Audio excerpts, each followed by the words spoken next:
the mixtape was produced entirely by DJ Fatrick, and the purpose of the mixtape was to promote the Los Angeles premiere, and with the premiere, it was,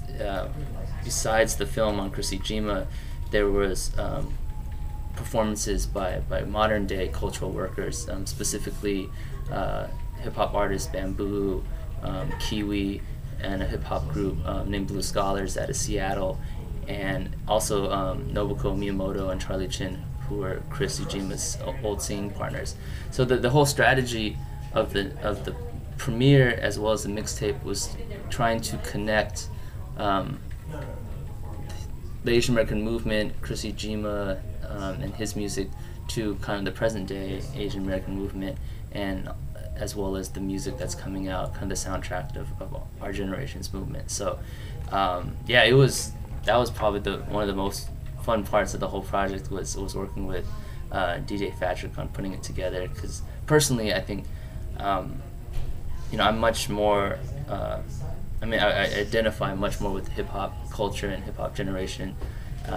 than Chrissy Jima's music, which was more acoustic guitar vocals, but at the same time they're very, very similar. So it got an opportunity for me to actually work with some of my favorite artists. So yeah, the mixtape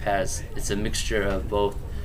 Chrissy Jima's music from A Grain of Sand with Nobuko Miyamoto and Charlie Chin,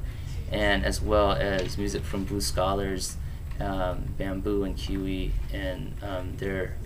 Bamboo and Kiwi used to be a group called Native Guns. So there's some old stuff, and then also all of those artists were able to write and record songs exclusively for the mixtape.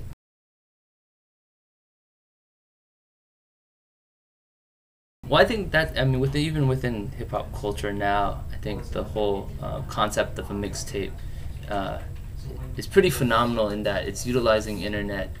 and kind of free downloading, but it's kind of utilizing to benefit the artist rather than them losing money.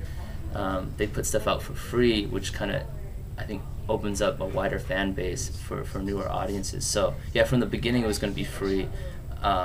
Mainly because it was gonna, as a marketing and outreach tool for the premiere and the film, but also too the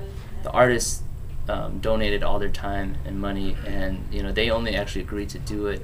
if no one was gonna make money off of it. So because yeah, it was a huge donation of the musical artist's work and time, and so I think hopefully it kind of worked both ways, where it got the musicians' fan bases interested in the film, and maybe people who were interested in the film who didn't know the musicians before kind of exposed them to their music.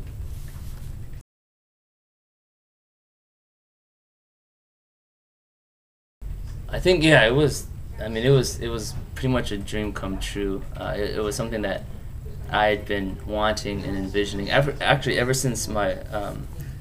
previous film, Pilgrimage, because I actually worked with Blue Scholars and Kiwi and Bamboo and utilized some of their music. So it was kind of this fantasy of mine to have those artists perform with one of my films, and it just didn't work out for the last couple of years. But finally, was able to book everybody, and yeah, it was amazing. Everything went well. It was at the Japanese American Cultural and Community Center sponsored it, and so it was at their theater, and which was an 800+ theater, and it sold out weeks before, and yeah, people came down from the Bay, and it was great personally for me too, because I think it reinforced the reason why I make films, is kind of to serve that specific Little Tokyo community. And the fact that the community really came out in support of me, it was both gratifying to see how supported I am, but also too kind of inspiring me to continue working, because there's so many stories in a whole community that still needs many more films to be made.